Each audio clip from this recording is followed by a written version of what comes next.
Buenos días, Iglesia Bautista Trinidad. Que Dios les bendiga grandemente. Amén. Estamos contentos, estamos animados por estar aquí en esta mañana y por la oportunidad que el Señor nos da de acercarnos a su palabra, a la revelación que tenemos acerca de Él en la Biblia, en las Sagradas Escrituras. Eso es lo que Él ha dejado para nosotros, su palabra, para que le conozcamos, para que le amemos más, para que caminemos en el temor de su nombre. Cuando nosotros conocemos cada vez más de su palabra, entienda que no es para llenarnos de conocimiento. El conocimiento tiene que producir vidas santas en nosotros. No es simplemente para que nos llenemos de conocimientos acerca de la palabra de Dios. Es para que podamos ser transformados conforme a la imagen de Cristo, el cual es revelado plenamente a través de la palabra de Dios. Todo lo que Él es, todo lo que Él ha hecho, todo su plan redentor en favor de su pueblo.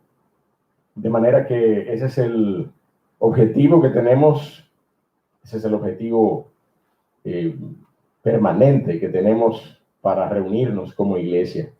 Y damos gracias al Señor porque podemos hacerlo. Hemos estado siendo partícipes de una serie de noticias, tristes noticias. La Iglesia de Cristo ha comenzado, ¿verdad?, a recibir presión particular en medio de esta pandemia que nos acosa desde el inicio de año, desde el primer cuatrimestre de este año, desde el primer trimestre de este año. En inicio, recuerdo incluso haber aclarado que esto no se trataba de una persecución contra la iglesia y que por tal razón, porque era un asunto de cuidado y un asunto de protocolo para el cuidado de la iglesia, nosotros estábamos más que dispuestos a seguir los lineamientos de las autoridades y restringir nuestro servicio presencial. Pero el tiempo ha comenzado en que la iglesia, al menos en Estados Unidos, ¿verdad?, mientras todas las demás actividades están siendo permitidas, la iglesia, por su parte, está recibiendo presión, la misma presión que hemos recibido desde el inicio de año para que permanezcan con sus puertas cerradas. Y de manera particular, ¿verdad?, hemos sabido sobre advertencias, amenazas. El estado de California, la iglesia Grace Community Church, que pastorea nuestro hermano y pastor John MacArthur, ha estado recibiendo amenazas de encarcelamiento, amenazas de restricciones severas en su iglesia, porque ya se ha visto, de alguna manera, se ha comenzado a ver la intención inicua de las autoridades. Mire, la oposición de la que hemos estado predicando,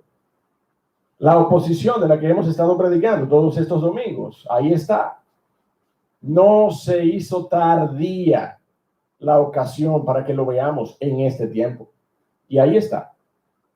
Ahí está la iglesia recibiendo presión, ¿verdad?, en términos de la libertad que nosotros debemos defender para predicar la palabra de Dios, porque es necesario siempre obedecer a Dios antes que a los hombres. Estuvimos en medio de un contexto en el que todo estaba clausurado, en el que todo estaba, ¿verdad?, en cuarentena. Y en ese momento la Iglesia de Cristo no podía darse el lujo de ser rebelde y de abrir sus puertas. Teníamos todos que someternos a las autoridades. Y nosotros estuvimos sirviendo la palabra de Dios a la grey del Señor por medio de servicios virtuales, no como ahora que estamos aquí en nuestro templo. Y parte de la iglesia del Señor está con nosotros en esta mañana. Amén. Amén. Y damos gracias al Señor por ellos que están aquí. Otra parte está conectada con nosotros. Pero hubo un tiempo en el que estábamos en cuarentena y no veníamos al templo. Duramos algo más de 2 meses en esa condición. Pero llegado el tiempo en que ya nosotros, con la suficiente sensatez y discernimiento, hemos visto lo que está ocurriendo alrededor, que todas las demás actividades, no me voy a poner a mencionar naturaleza de actividades, pero mire, bares, discotecas, malecones, parques, de todo. Y no aquí solamente en el país, en los Estados Unidos de igual manera. Hay unos estados más restringidos que otros, pero de manera particular en el estado en donde ministra la iglesia Grace Community Church, hay una apertura. Dada esa apertura, entonces, ¿por qué la iglesia no debe congregarse? ¿Por qué no deberíamos congregarnos? Y es lo mismo que nos acontece a nosotros aquí en el país, en República Dominicana. Nosotros estamos sujetos a las instrucciones. Pero desde el momento en que nosotros percibamos o veamos que hay una restricción exclusiva para la libertad que el pueblo de Dios debe tener para congregarse, adorar el nombre de Dios, predicar la palabra de Dios, en ese preciso momento, mi amado hermano, entiéndalo, que vamos a asumir la misma postura para nosotros mantener nuestros servicios, para mantener la palabra de Dios siendo predicada, siendo pregonada desde este púlpito. Este púlpito se ha sujetado a la instrucción de las autoridades. Pero llegado el momento, y ya ha llegado ese momento, por eso estamos congregándonos presencialmente, ¿verdad? No vamos a permitir una sanción particular con respecto a la congregación presencial de la iglesia. La palabra de Dios tiene una preeminencia por encima de nuestra voluntad humana. Y es necesario obedecerla en los términos en que Dios merece ser adorado, bendecido, exaltado, en los términos en que su iglesia amerita observar un orden mínimo de culto. Mire, mínimo. Nosotros teníamos 3 servicios semanales. 3 servicios semanales. Domingo en la mañana, domingo en la noche y jueves en la noche. Y nuestros servicios presenciales se han reducido a un solo servicio los domingos en la mañana, como estamos aquí en esta mañana. Gloria al Señor. Pero tenemos que ser apercibidos, tenemos que ser cautos, tenemos que ser osados para defender nuestra libertad cristiana. Tenemos que consagrar nuestra decisión con respecto a esa libertad cristiana que el Señor ha comprado para nosotros en la cruz de Cristo. De manera que, mis amados, oremos. Es mi petición en esta mañana, al inicio de este tiempo, que nosotros podamos orar para que el Señor tenga misericordia, para que el Señor pueda, en su gracia, mover los corazones de las autoridades locales en donde sea que la iglesia esté recibiendo algún tipo de presión, de manera que su palabra siga siendo predicada. En esta mañana nosotros damos gracias al Señor por la oportunidad que tenemos de estar aquí y de estudiar su palabra. Vamos a comenzar a estudiar el capítulo 12 de Mateo. Si usted puede moverse hasta allá con nosotros, porque esta mañana, tal como hemos cantado hasta ahora, exaltando el valor de la gracia, esta mañana, a pesar de que es un mensaje, ¿verdad?, que todavía gravita en el contexto de la oposición que el Evangelio recibió en el tiempo del Señor Jesucristo, gravita en el contexto de la oposición de las autoridades, de la oposición de la sociedad, la oposición civil, la oposición social, pero también en esta mañana nosotros vamos a ver la oposición religiosa. La oposición religiosa. Y en medio de esa oposición religiosa, la manera en cómo la narrativa histórica en Mateo capítulo 12 nos lo deja ver, nosotros vamos a ser capaces de entender el valor de la gracia, de esa gracia que exaltábamos mientras cantábamos al inicio de nuestro servicio. Hoy vamos a ser capaces de entender el valor de la gracia. El mensaje de esta mañana es eso, mi amado hermano, un himno al valor de la gracia de nuestro Dios, porque al final, mi amado hermano, de esta hora es mi intención que nosotros seamos capaces de entender que la gracia permite dos cosas en nuestras vidas. La gracia nos libera del poder del pecado, la gracia nos libera de los efectos del pecado, la gracia lidia eternamente con los efectos del pecado. La gracia nos capacita para que nosotros lidiemos temporalmente y la gracia de manera esencial nos libera eternamente del poder del pecado. En ese aspecto, la gracia hace una obra singular, única. Es solamente por la gracia de Cristo que nosotros podemos ser libertados del pecado y de sus consecuencias. Pero déjeme decirle algo más.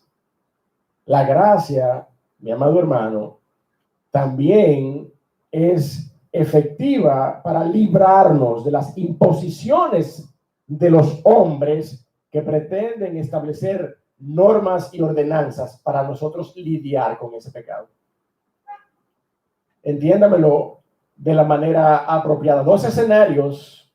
La gracia nos libera del pecado, pero la gracia también nos descarga del peso de las ordenanzas religiosas de este mundo, de la ley, de las normativas, de las instrucciones, de las disciplinas religiosas que son establecidas y que han sido establecidas en el contexto de lo religioso a través de la historia, con la intención de que seamos librados de ese pecado, con la intención de que lidiemos con ese pecado, cuando sabemos que todas han fallado en su pretensión a través de la historia, porque no hay una sola religión que salve al hombre, solamente Cristo salva. De manera que la gracia, mi amado hermano, esa gracia de la cual vamos a hablar en esta mañana, es eficaz para esos dos aspectos.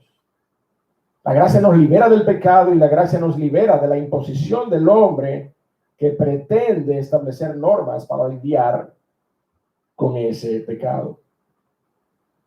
Por eso la gracia sobresale, mi amado hermano, entre esos dos escenarios de manera particular, como ese maravilloso don de Dios por el cual somos justificados gratuitamente mediante la redención que es en Cristo Jesús, como dice Romanos 3. Somos libres del pecado, pero también somos libres del peso de la ley. Vaya conmigo, por favor, a Romanos capítulo número 7, para que nosotros veamos ese maravilloso principio bíblico. Quiero leerlo de manera introductoria, por cuanto no será el tema específico, o no será una lectura de referencia particular en esta mañana, pero quiero que la tomemos como una referencia. Romanos 7, en el verso 6, dice la palabra de Dios allí, pero ahora, usted lo está viendo conmigo ahí, mi hermano. Pero ahora, ¿qué dice? ¿Estamos libres de qué? De la ley. Mi amado hermano, ahora estamos libres de la ley por haber muerto para aquella en que estábamos sujetos. De modo que sirvamos ahora bajo el régimen nuevo ¿de qué? Del Espíritu Santo de Dios. Amén. Y no bajo el régimen viejo de la letra. Entonces, mi hermano, qué gloriosa bendición es la gracia para nuestras vidas. Nos libera del pecado, pero también nos libera del peso de la ordenanza, de la letra, del peso de la ley. Y nosotros vamos a ver por la palabra de Dios que vivir bajo el peso de la ley no era otra cosa que una maldición. La palabra de Dios se encarga de definirnos esa realidad con respecto a lo que nosotros encontramos, somos capaces de encontrar cuando hallamos la verdadera verdad en Cristo Jesús. Por algo dijo el Señor Jesucristo, y conoceréis la verdad, y la verdad os hará libres. Nos hará libres. ¿Nos hará libres de qué? Nos hará libres del pecado, pero también nos hará libres del peso de la ley. Y esa respuesta de gracia que el Señor Jesucristo da en esta mañana a las personas, ¿verdad? Que vamos a ver que le acusan en esta porción de Mateo, es lo que va a ayudarnos a contextualizar doctrinalmente la porción narrativa de esta mañana, buscando, ¿verdad?, el soporte bíblico en toda la revelación del Nuevo Testamento con respecto al valor de la gracia de Dios en Cristo Jesús. Por eso, lo que vamos a ver en Mateo 12, ¿verdad?, es ese contexto, ¿verdad?, que permea de esa narrativa, una narrativa que nos permite ver una de las más férreas oposiciones que el Señor Jesucristo enfrentó durante su tiempo aquí en la tierra, la oposición religiosa. La oposición menos esperada, usted sabe lo que yo quiero decir, ¿no? La oposición que uno menos pudiera pensar que debía el Señor Jesucristo enfrentar, la de los sacerdotes y conocedores de la ley y de los profetas, la oposición decisiva, mi hermano, para que el Señor Jesucristo terminara en la cruz del Calvario.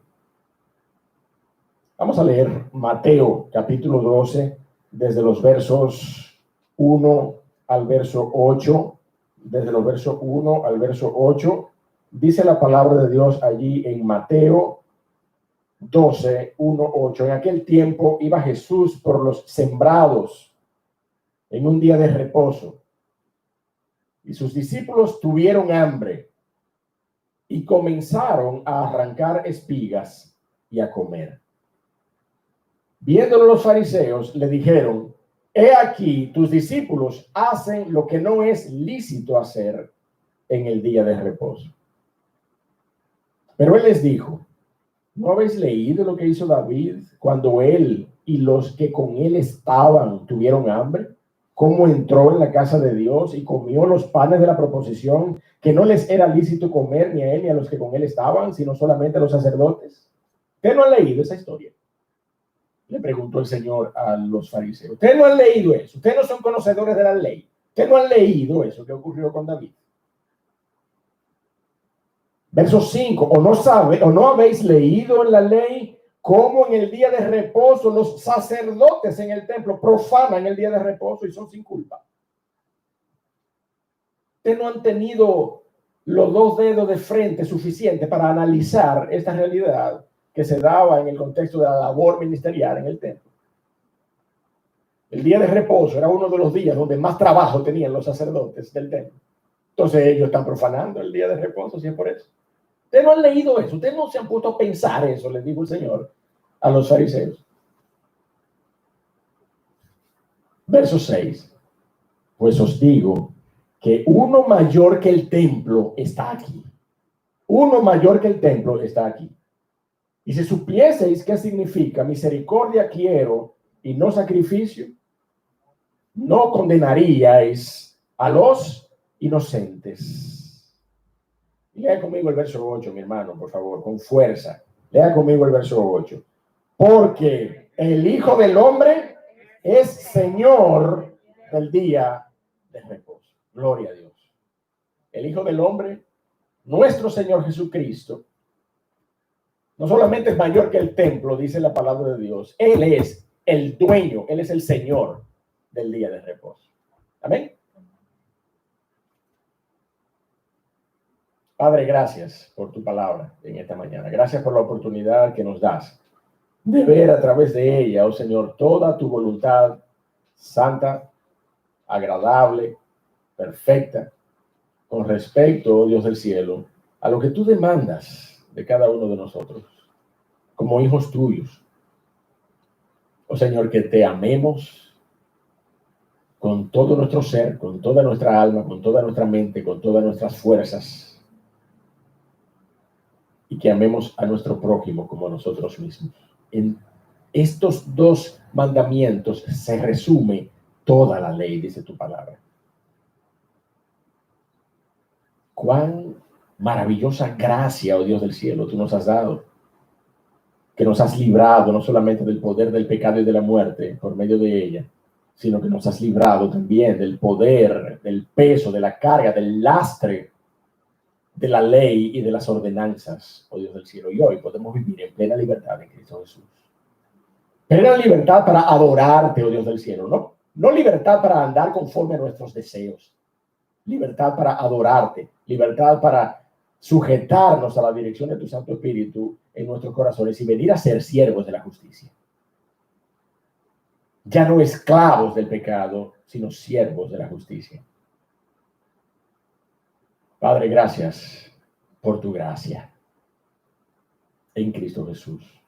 Amén.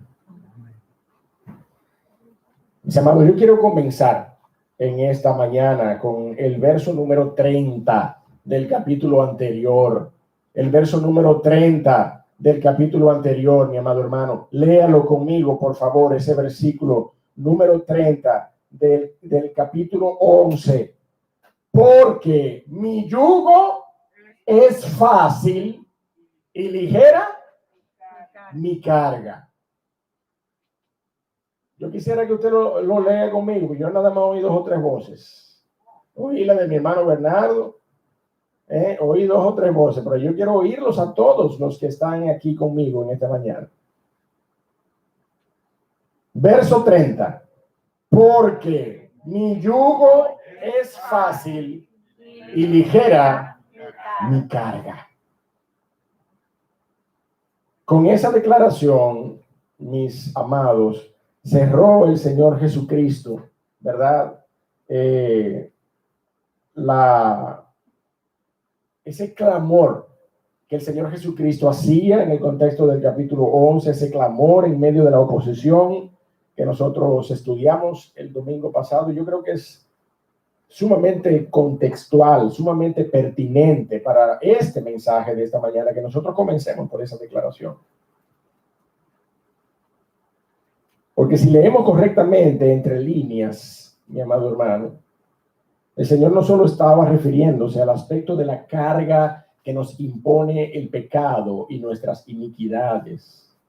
¿Usted se acuerda del Salmo número 38 que nosotros leímos? El Salmo 38, verso 4, que estudiamos el domingo pasado, dice: porque mis iniquidades se han agravado sobre mi cabeza, como carga pesada se han agravado sobre mí. El Señor no solamente se refería al peso del pecado, al peso de las iniquidades sobre nosotros, sino que también se refería al aspecto de las normas, de las normativas, de las prohibiciones y cargas que imponían los fariseos de la época con sus leyes religiosas y normas moralistas añadidas a la ley de Dios.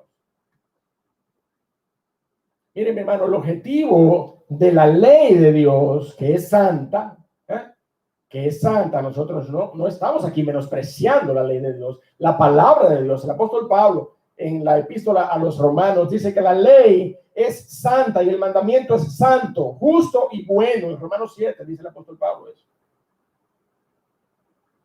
Pero el objetivo de esa ley era puramente llevarnos de la mano hasta Cristo Jesús. Amén. El objetivo de la ley fue dada para llevarnos de la mano, para llevar al género humano de la mano hasta el advenimiento de la persona de Cristo Jesús, que era el que realmente podía redimirnos del poder del pecado, de sus consecuencias temporales y de sus consecuencias eternas. No la ley. La ley no podía hacer eso. Antes bien, por la ley conocimos nosotros el pecado. Usted sabe. Pablo dice: yo no sabía lo que era la codicia hasta que yo leí la ley y entendí lo que era la codicia, entonces ya yo sabía lo que era la codicia. Eso es como que usted va por una calle y usted no ve ningún letrero que no diga que no se puede doblar en U. Bueno, pues usted dobla en U, porque ahí, ahora, desde que usted vea la ley, la norma impresa, y usted lo hace, ya usted está infringiendo la ley. Entonces, la ley, en esencia, de manera literal, la palabra de Dios dice que sirve para eso, para mantenernos. Y mire, mi hermano, eso es gracia. Hasta eso es gracia de parte de Dios. El hecho de habernos dado un marco legal, un marco ético normativo para que nosotros caminásemos en medio de ese marco hasta que Cristo hiciera presencia en este mundo. Amén. Y por medio de su obra en la cruz, suficiente, poderosa, redimirnos entonces para vida eterna. Lo que la ley no podía hacer. Ese era el objetivo, ese era el objetivo de la ley, llevarnos hasta Cristo para que en Él encontráramos la verdadera libertad que la ley no puede darnos. De hecho, la palabra de Dios dice que todo el que vive bajo las normas de la ley, como ya mencioné hace un segundo, vive bajo maldición. Acompáñeme a Gálatas capítulo 3, por favor. Gálatas capítulo 3. Verso número 10, Gálatas 3:10, dice la palabra de Dios allí: porque todos los que dependen de las obras de la ley están bajo maldición, pues escrito está: maldito todo aquel que no permanece en todas las cosas escritas en el libro de la ley para hacerlas. Entonces, miren, mi hermano, no había forma. No había forma. Solamente Cristo Jesús fue capaz de venir y cumplir toda la ley. Pero ni para usted, ni para mí, ni para nuestros antepasados antes de nosotros en la historia de este mundo, hubiera sido capaz de cumplir toda la ley en todos los aspectos, porque la palabra de Dios dice que tan pronto nosotros fallamos en uno, ya nos hacemos culpables de toda la ley, de haber transgredido toda la ley. Dígame usted si eso no es una carga insoportable. Dígame usted si eso no es una maldición, como la palabra de Dios dice, no como lo digo yo, dice la palabra de Dios que es una maldición. Maldito todo aquel que no permanece en todas las cosas escritas en el libro de la ley para hacerlas. Había una maldición sobre todo aquel que estaba bajo el peso de la ley. Por eso es que el Señor invita a que venga a Él todo aquel que esté cargado y cansado de las cargas, mi amado hermano, de la carga del pecado, sí, pero también de la carga de las normativas, de las religiones, de la ley, de las ordenanzas, de las imposiciones de este mundo. Porque Él es suficiente para hacernos descansar. Que vengamos a Él para que encontremos la verdad, para que al encontrarla seamos verdaderamente libres, como dice su palabra. Que vengamos a Él, no para que andemos en libertinaje, como ya orábamos al inicio, sino para que seamos sujetos al Espíritu de gracia que nos es dado. Y seamos siervos de la justicia. Recordando, mi amado hermano, que la gracia no es carga, la gracia no es imposición, la gracia no es obligatoriedad. La gracia no es un esfuerzo del hombre. La gracia es un favor de Dios dado al hombre para que nosotros podamos ser salvos. Amén. Eso es la gracia. La gracia nos enseña, la gracia nos libera, la gracia nos capacita, la gracia permite que el pecado nos enseñoree de nosotros precisamente porque ya no estamos bajo la ley, sino que estamos bajo la gracia. Y miren, hermano, yo estoy poniendo en contexto todo el mensaje de esta mañana porque la respuesta del Señor Jesucristo a la acusación de estos hombres fue gracia. Fue gracia. Y el Señor Jesucristo insistió delante de ellos con respecto a la gracia y a la misericordia que nuestro Dios y Padre anhela y prefiere antes que el sacrificio. De hecho, ya el Señor lo había referido antes, capítulos antes, versículos antes, habíamos visto al Señor Jesucristo clamar de la misma manera, haciendo referencia al profeta Oseas. Ir y aprender lo que significa misericordia quiero y no sacrificio. Y en esta porción, en esta mañana, el Señor también reitera de la misma manera: si vosotros supierais lo que es por la gracia, la misericordia y la piedad en favor de los hombres, ustedes procurarían glorificar el nombre de Dios por medio de la misericordia antes que venir a traer sacrificios.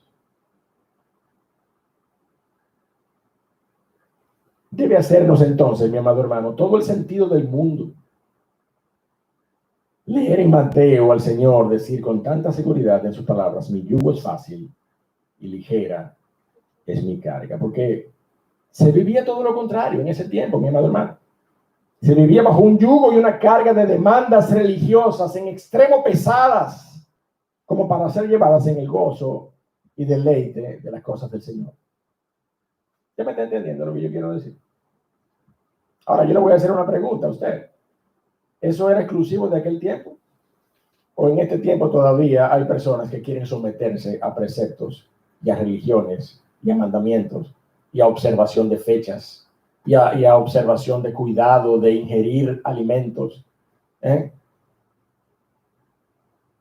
a observación de días de la semana, guardar días, guardar fechas, guardar fiestas, guardar alimentos, ir a lugares específicos en algunos momentos del año y rendir adoración allí a imágenes?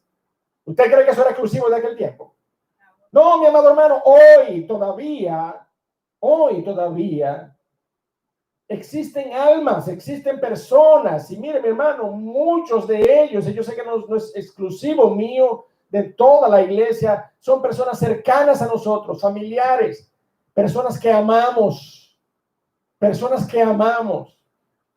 pero que vemos esclavizadas de este esquema, de este sistema de cosas, de fetichismos religiosos,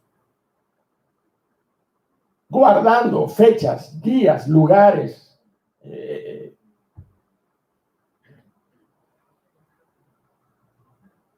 Mi hermano, si usted conoce a cualquier persona, ¿verdad?, en esta condición, es posible que usted se tope con el alegato de que todas esas cosas son hechas en deleite para el Señor, porque esa es mi religión, tú sabes. No te metas con eso, porque esa es mi religión. Y yo no lo hago con carga, yo lo hago en deleite para el Señor. Mire, mi hermano, el problema es que en esta problemática, en este contexto, lo que menos importa son sus emociones. Lo que la palabra de Dios dice es que si eso es lo que va a caracterizar nuestra vida de piedad, entonces en vano murió Cristo Jesús. Usted lo sabe. De balde murió el Señor Jesucristo. Mire cómo lo dice Gálatas, capítulo 2, verso 21. Estamos ahí en Gálatas, o estábamos ahí en Gálatas. Volvamos a Gálatas, capítulo número 2, para que lo leamos, para que usted vea cómo el apóstol Pablo escribe la iglesia en Galacia, y allí dice: no desecho la gracia de Dios. Pues si por la ley fuese la justicia, si por la ordenanza, si por guardar días, si por observar fechas fuese la justicia, miren, entonces por demás murió Cristo. Entonces Cristo murió de balde. Cristo murió de balde, mi amado hermano. Si la justicia viene por observar esas cosas, Cristo Jesús entonces murió para nada en la cruz del Calvario. Porque la palabra de Dios enseña es que Cristo murió en la cruz para que de ella emane gracia suficiente para nuestra salvación y nuestra redención eterna. Gracia de Dios. Porque por gracia somos salvos. Y esto, mi hermano, no de nosotros, sino que es un don de Dios para que ninguno de nosotros nos gloriemos. La palabra de Dios es clara, mi amado hermano, y no deja lugar a ninguna duda con respecto al valor y al poder de la gracia de nuestro Dios. Y un ejemplo de esas cargas, volvamos a Mateo 12, un ejemplo de esas cargas es lo que nosotros leemos aquí en Mateo 12. Vamos a ver esta primera parte que va desde los versos 1 y 2, que hemos titulado Un reclamo movido por la hipocresía. Mire cómo dicen los versículos. En aquel tiempo iba Jesús por los sembrados en un día de reposo, y sus discípulos tuvieron hambre y comenzaron a arrancar espigas y a comer. Viendo los fariseos, le dijeron: he aquí, tus discípulos hacen lo que no es lícito hacer en el día de reposo. Y yo pregunto, mi amado hermano, así como una pregunta bastante sencilla, como que no amerita mucha teología. ¿Qué era lo que no les era permitido hacer en el día de reposo? Alimentarse, comer, recoger las espigas de un campo. La palabra de Dios establecía claramente que era permitido ir por los campos y no meter la hoz, no meter la herramienta agrícola, no meter, pero sí con la mano. Usted podía ir y coger y comer mientras usted no se llevara. En Estados Unidos hay una facilidad, hay un campo, unas campiñas de manzanos en el estado de Nueva York. Mi hermana Esperanza debe saber. Y mis familiares, mis padres de manera particular, suelen ir allí a esos manzanos. Y está permitido que usted vaya allí y usted se coma, mientras usted esté ahí, las manzanas que usted le quepan en el buche. Usted puede comer todas las manzanas que usted quiera mientras está ahí, pero usted no puede llevarse. Usted no puede llevarse. Ahora, si usted quiere llevarse, usted compra unas fundas, se las venden y usted puede recoger y llevarse. Y eso es otra cosa. Pero usted no puede llevarse. Ese es el mismo principio. Ese es el mismo principio que nosotros vemos en la palabra de Dios allí en Deuteronomio, capítulo 23, verso 25. Vaya conmigo, Deuteronomio 23, por favor. Deuteronomio 23, verso 25. Deuteronomio 23, 25, dice la Biblia: cuando entres en la mies de tu prójimo, podrás arrancar espigas con tu mano, mas no aplicarás hoz a la mies de tu prójimo. O sea, no vaya con un machete a llevarte, ¿verdad? 2 o 3 quintales No, pero si tú vas caminando y sientes hambre, la provisión generosa de nuestro Dios estableció por medio de una ley que tú podías comer y no había nadie. El dueño de la mies podía estar ahí, verte, a lo que más podía hacer era decirte adiós. Buen provecho. Pero era permitido por la ley. Entonces, ¿qué era lo que estos hombres estaban reclamando? ¿Qué era lo que estos hombres de manera particular estaban reclamando? ¿Cuál era el argumento legal de los fariseos para este reclamo? Los discípulos no estaban cosechando ni estaban segando con fines agrícolas. No tenían ninguna intención particular de utilizar herramientas agrícolas. Y la ley les amparaba en materia de lo que ya hemos leído. Entonces, no podía ser a esto que se referían los fariseos. El problema era que, según ellos, lo estaban haciendo de manera inadecuada en el día de reposo. Y para el judío, el día de reposo era una ordenanza perpetua e inquebrantable. Pero nunca tomaron en cuenta la presencia y la supremacía del Señor del día de reposo. Cualquiera podría pensar que se estaban refiriendo a la ley que instruye no comer espigas sin antes presentarlas al sacerdote. Vaya conmigo a Levíticos, capítulo número 23. Yo hice un análisis acerca de qué pudo haber motivado a el reclamo de estos hombres de manera particular. Pero no hubo nada en la palabra de Dios que me dijera que era un argumento valedero. Levíticos 23, verso 14. Mire lo que dice, mi amado hermano. Y no comeréis pan, ni grano tostado, ni qué más, ni espiga fresca, como la que podía arrancarse de un campo, ¿verdad? Hasta este mismo día, hasta que hayáis ofrecido la ofrenda de vuestro Dios. Cualquiera que lee eso dice, míralo ahí. Ellos estaban comiendo espiga fresca y no habían ofrecido esa ofrenda todavía, ¿verdad? En el templo, en una ceremonia particular. Pero pues mire, mi hermano, eso no aplica para los discípulos en este momento. Eso no aplica porque la palabra de Dios nos ofrece este reglamento, nos informa acerca de esta ley en el contexto de la fiesta de las primicias, una fiesta particular de los judíos.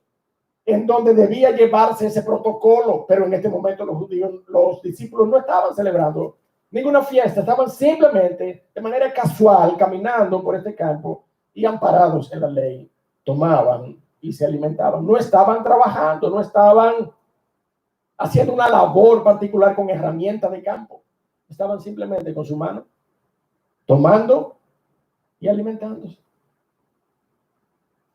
Cualquier otro pudiera pensar, ¿verdad?, en la norma que encontramos en relación al día de reposo que el Señor dio a Moisés en el tiempo de las jornadas de la nación de Israel en el desierto, luego del éxodo de Egipto.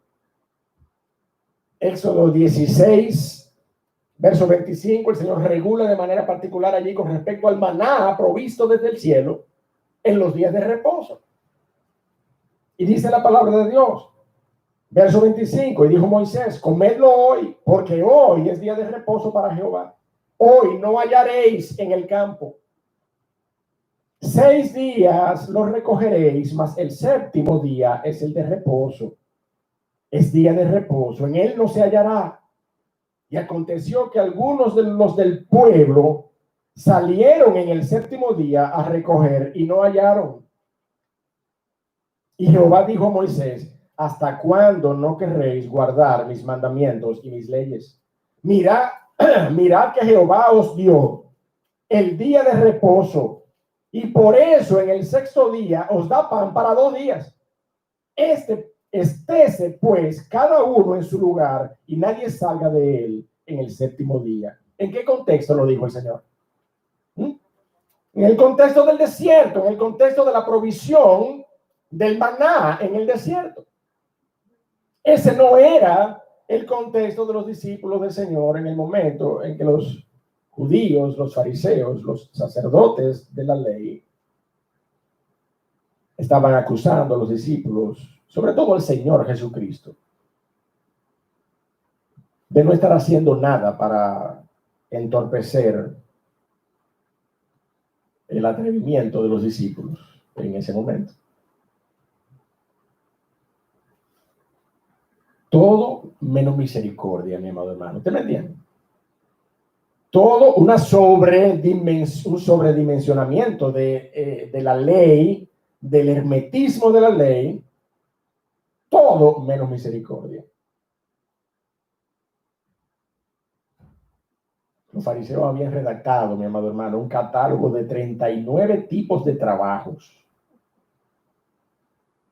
subdividiendo muchos de ellos en categorías de actividades menores para llamarle de igual manera trabajo. De manera que según los fariseos, estos discípulos, al tomar con la mano, estaban cegando, según la definición de los fariseos. Era lo mismo exactamente que si estuvieran trabajando en día de reposo. Los fariseos, de alguna manera, mi amado hermano, tenían, ¿verdad?, este esquema de reglas para poder, como hemos dicho, poner carga, sobrecarga, sobrecarga, sobrecarga en las personas y de esta manera ser tenidos por dignos de honor a causa de su celo y de sus sacrificios para el Señor. Cargas pesadas y difíciles de llevar que ponían sobre los hombros de los hombres, pero ellos ni con un dedo querían mover, dijo el Señor Jesucristo. Más adelante les acusó de hipócritas con esta misma declaración. Lo vamos a ver.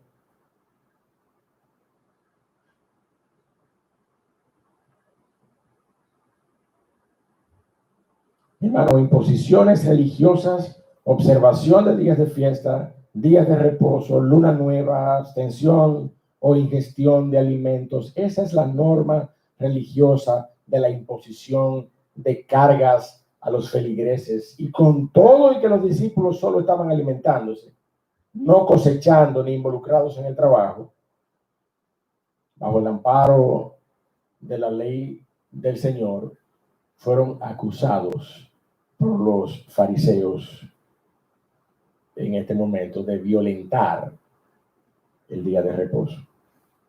Pero el Señor, mi amado, responde con gracia. Nuestro Señor Jesucristo responde con gracia. Versos 3 al verso 5. Una respuesta amparada en el testimonio de la historia, mi amado hermano.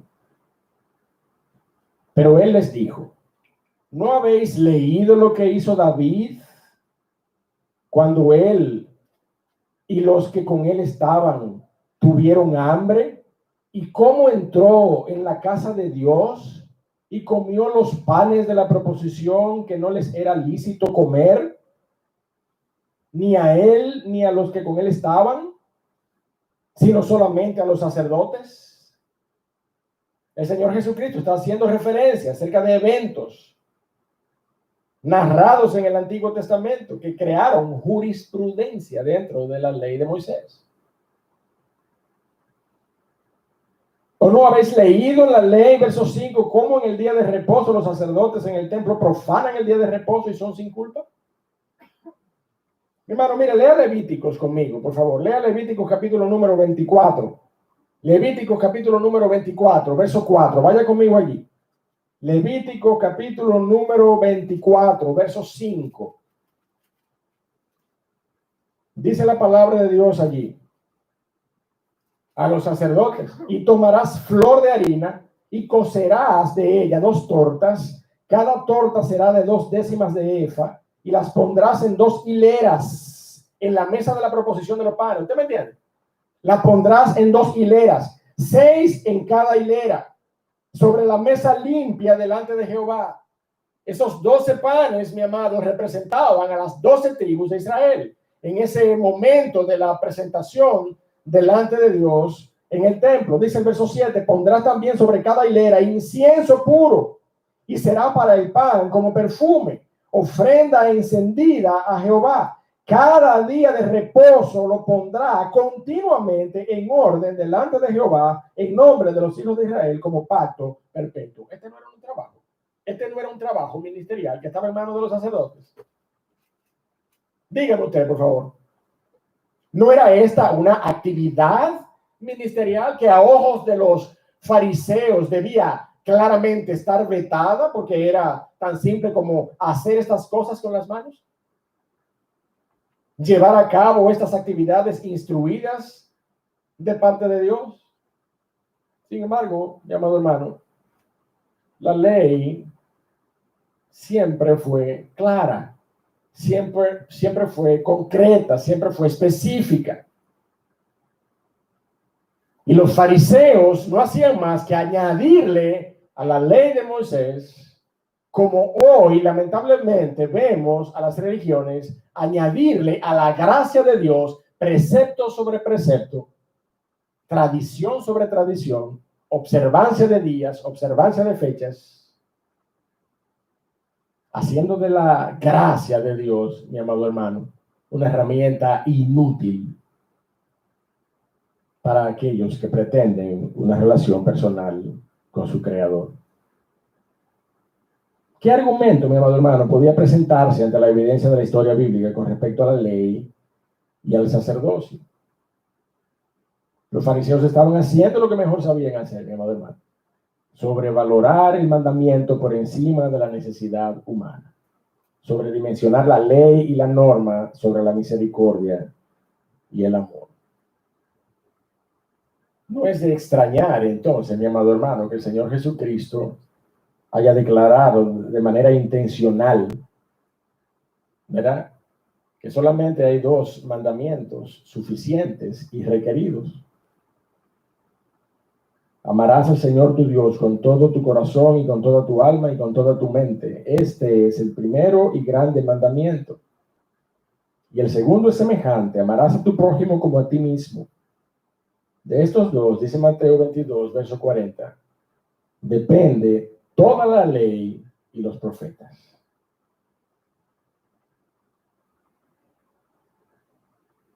Y por esa misma razón es que la revelación doctrinal del Nuevo Testamento está cargada de referencias sobre la libertad de la verdadera devoción a Cristo en espíritu y en verdad.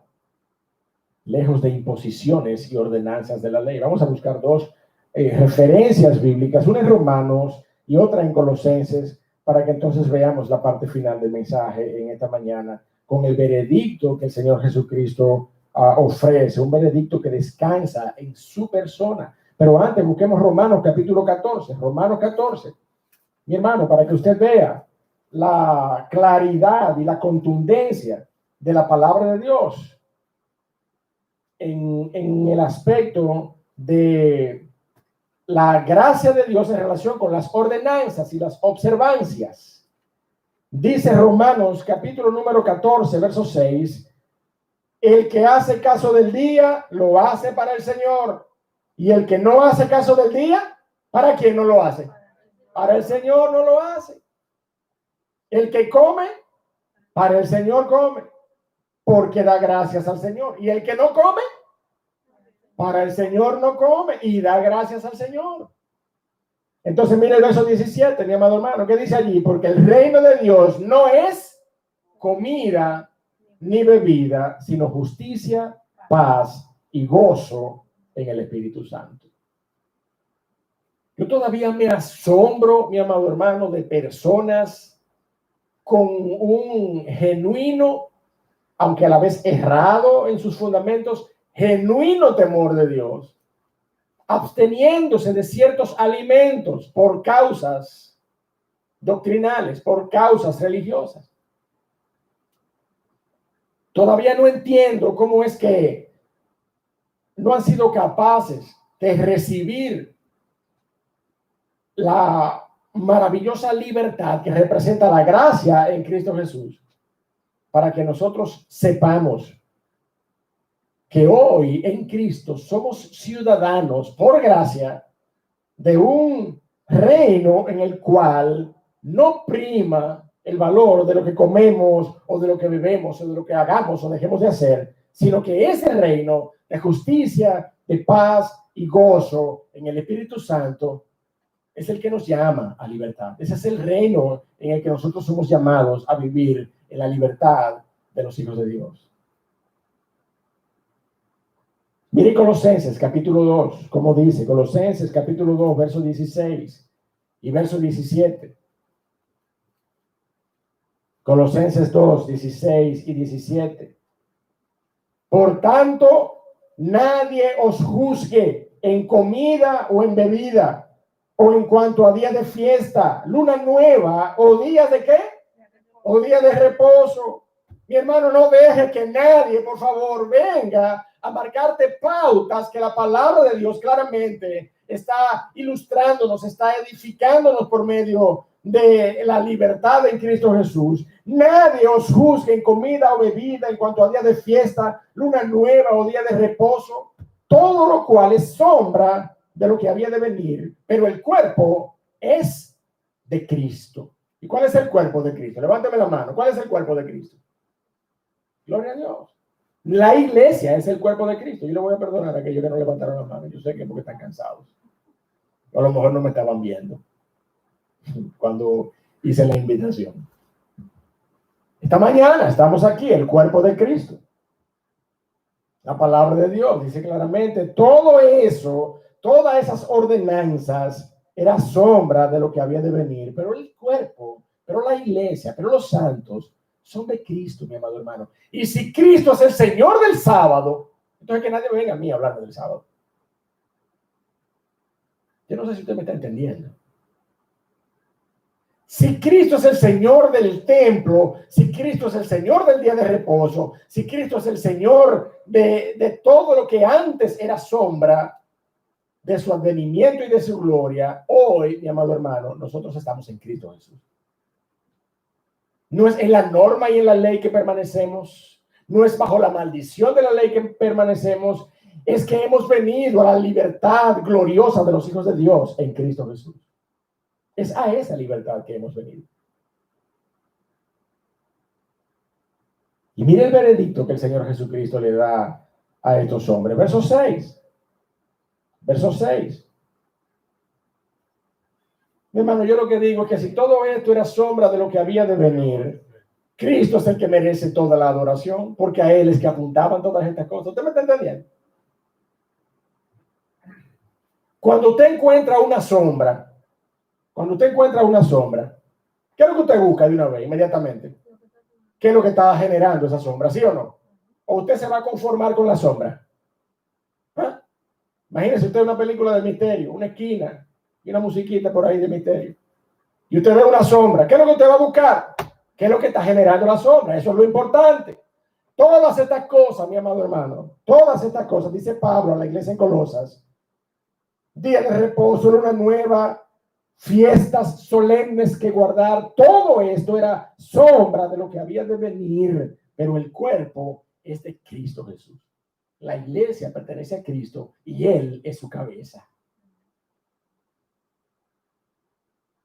Entonces, la iglesia de Cristo está llamada a glorificar a Cristo, no a exaltar las cosas que eran sombra de Cristo. Mire el verso 6, como dice el Señor Jesucristo. Pues yo os digo, el Señor Jesucristo viene de una idea lógica en donde el Señor Jesucristo les estaba recordando a los fariseos, ya que ellos tenían ese valor sobredimensionado de cara a la persona de Cristo, vale decir. Pero ya que ellos tenían ese valor sobredimensionado del templo y de la vida religiosa alrededor del templo, el Señor Jesucristo le dio esas dos referencias con respecto al templo. ¿Recuerdan ustedes a David cómo entró en el templo y comió de los panes y fue sin culpa? ¿No toman ustedes en cuenta a los sacerdotes que ministran y laboran y trabajan en el templo en el día de reposo? ¿Están pecando entonces también? Bueno, pues miren, les voy a decir lo siguiente, verso 6. Uno mayor que el templo está aquí delante de ustedes. Uno mayor que el templo está delante de vosotros, dice el Señor Jesucristo. Y verso 7, si supieseis lo que significa misericordia quiero y no sacrificio, no condenaríais a los inocentes. Porque el Hijo del Hombre, dice la palabra de Dios, es Señor del día de reposo. Mi hermano, el Señor Jesucristo es mayor que el templo. El Señor Jesucristo es mayor que el día de reposo. El Señor Jesucristo es mayor que Abraham. No solo es mayor que Abraham, sino que el Señor Jesucristo dijo, antes que Abraham fuese, yo soy. Entonces, mi amado, el Señor Jesucristo es más grande, es mayor que los patriarcas, ¿sí o no? Porque si hay una representación de los patriarcas, es Abraham. El Señor Jesucristo, mi amado hermano, es mayor que Salomón. En otra porción de la palabra de Dios, aquí mismo, pero más adelante, en el capítulo 12, vamos a encontrar al Señor Jesucristo diciendo, uno más que Salomón está aquí. Y está diciendo, uno más que Jonás está aquí delante de ustedes. El Señor Jesucristo es más grande que Salomón, es más grande que todos los reyes de Israel. El Señor Jesucristo es más grande que Jonás, es más grande que todos los profetas de Israel. El Señor Jesucristo, mi amado hermano, es el propósito de la ley. Es mayor que el mandamiento mismo, mi amado hermano. Porque el fin de la ley, dice la palabra de Dios, es Cristo para justicia a todo aquel que cree. Entonces, si Cristo es el propósito de la ley, si Cristo es el fin de la ley, entonces Él es mayor que la ley. Cristo es mayor que el mandamiento, ¿sí o no? Eso es lo que la palabra de Dios nos enseña, mi amado hermano. Cristo es mayor porque de Él y por Él y para Él son todas las cosas. Por eso a Él le pertenece toda la gloria por los siglos de los siglos. Cristo es mayor por eso, mi amado hermano. Porque fue constituido heredero de todo, dice la palabra de Dios allí en Hebreos. Y por quien asimismo fue hecho el universo, el cual, siendo el resplandor de su gloria y la imagen misma de su sustancia, y quien sustenta todas las cosas con la palabra de su poder, habiendo efectuado la purificación de nuestro pecado por medio de sí mismo, se sentó a la diestra de la majestad de las alturas, hecho tanto superior a los ángeles, por cuanto heredó más excelente nombre que ellos. Cristo es mayor. Cristo es mayor. Cristo es mayor porque fue exaltado hasta lo sumo y se le dio un nombre que es sobre todo nombre, para que en el nombre de Jesús se doble toda rodilla de los que están en los cielos y de los que están en la tierra y de los que están debajo de la tierra, dice la palabra de Dios, y para que toda lengua confiese que Jesucristo es mayor, que Jesucristo es el Señor, para gloria de Dios Padre. Mi hermano, porque no fue dado ningún otro nombre bajo el cielo en el cual los hombres puedan ser salvos. Cristo es mayor. Cristo es mayor porque no fue hallado otro digno de abrir el libro y desatar sus sellos. La profecía dice que ninguno, ni en el cielo, ni en la tierra, ni debajo de la tierra, podía abrir el libro, ni aún mirarlo. Pero Cristo, que es definido en la palabra de Dios como el león de la tribu de Judá, la raíz de David, solo él fue hallado digno. Por eso Cristo es mayor. Cristo es mayor, mi amado hermano, en esencia. Al final de esto, que pudiera parecer una doxología cristológica, una adoración del nombre de Cristo. Cristo es mayor porque Cristo es Dios encarnado. En el principio, el Verbo estaba con Dios y el Verbo era Dios. En el principio era el Verbo y el Verbo estaba con Dios y el Verbo era Dios. Y más adelante en el capítulo 1 de Juan, y aquel Verbo fue hecho carne y habitó entre nosotros. Y vimos su gloria. Gloria, dice la palabra de Dios, como del unigénito del Padre. Cristo es mayor, mi amado hermano, por todas esas características maravillosas, únicas, exclusivas de la persona de Cristo Jesús. Pero oiga algo, mi hermano, más que una doxología de la persona de Cristo. La idea de este versículo y esta demanda del Señor Jesucristo es que uno mayor que el templo está aquí, decía el Señor Jesucristo, y uno mayor que el día de reposo está aquí.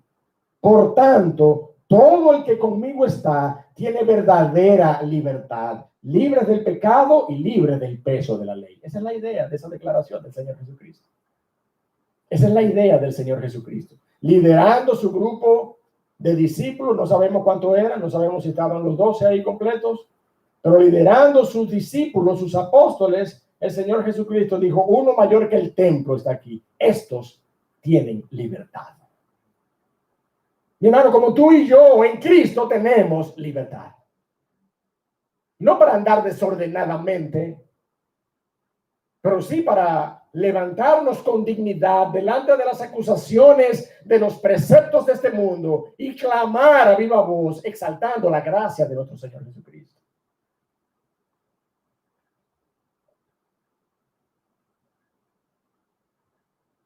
Y el Señor Jesucristo, de manera gloriosa, insiste en la misericordia. Y si supieseis lo que significa misericordia quiero y no sacrificio, no condenaríais a los inocentes.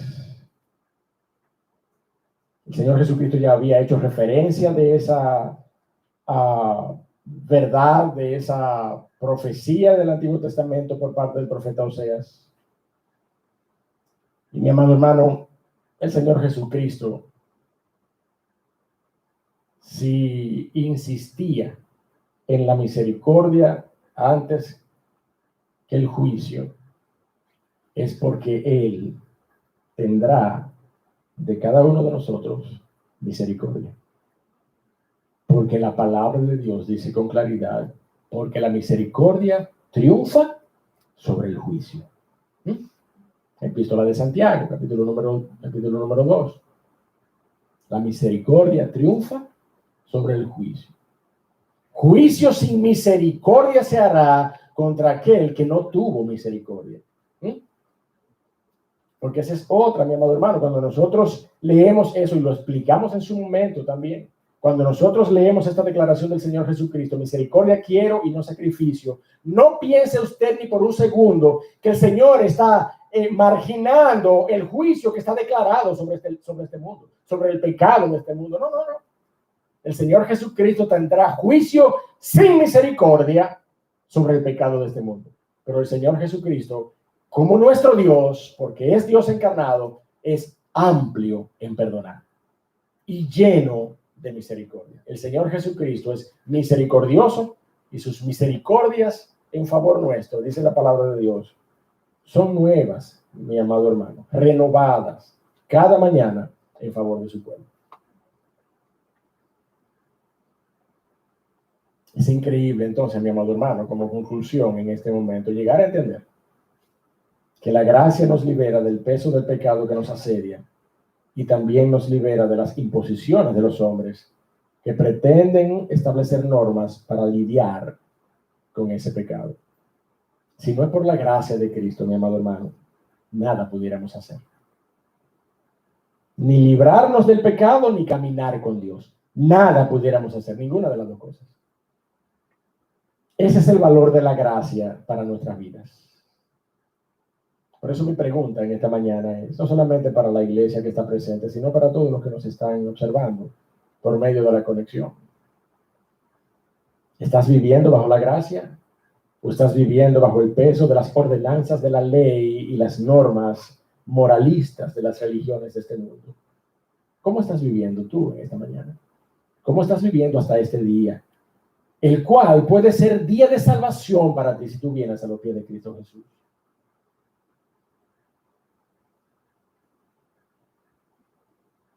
¿Estás viviendo bajo la gracia o has entendido que el evangelio es una religión de imposiciones y limitaciones para que vivamos en santidad, apartados de este mundo? Mire, mi hermano, no son las ordenanzas del evangelio lo que nos permiten tener triunfo sobre el pecado, es la gracia de nuestro Dios. Es la gracia que nos transforma para santidad, es la gracia que nos transforma para caminar conforme a la voluntad de nuestro Dios. Si tú no estás pensando de esa manera, si tú no has visto la gracia de esa manera, tú necesitas reevaluar el evangelio de Cristo para tu vida. Porque tú y yo hemos sido salvos por gracia. Y la palabra de Dios dice que nosotros tenemos que caminar en Cristo de la misma manera en que hemos recibido al Señor Jesucristo. Por medio de la fe, por medio de la gracia que Él nos ha dado. Si tu condición es que necesitas de Cristo en esta mañana, ven arrepentido en los pies de Cristo Jesús. Y si tú estás en medio de la iglesia y no has entendido el valor de la gracia, el valor de la gracia de Dios, para que nosotros podamos encontrar libertad en Cristo Jesús. Ven a los pies de Cristo Jesús de igual manera. Ven, retorna a la cruz. Ven de rodillas a la cruz de Cristo. Clama al Señor por un entendimiento de estas verdades que están reveladas en su palabra, para que tú y yo podamos crecer en la gracia de nuestro Dios, que es en la persona de Cristo Jesús. Padre, te alabamos y te bendecimos, oh Dios del cielo. Te adoramos, te damos gracias, oh Señor, porque tú has sido bueno en revelarnos tu favor. Tu gracia, oh Señor, por medio de Cristo no se ha acortado, es suficiente, antes bien sobreabunda, donde abunda el pecado y nos transforma, oh Señor, para que ni siquiera pensemos en andar licenciosamente, sino que caminemos en santidad y en el temor de tu nombre, oh Señor, amparados, capacitados por tu gracia. Padre, bendícenos en esta mañana, bendice a tu iglesia y ayúdanos a exaltar el valor de tu gracia. Ayúdanos a enfrentar la oposición religiosa de este mundo, oh Señor.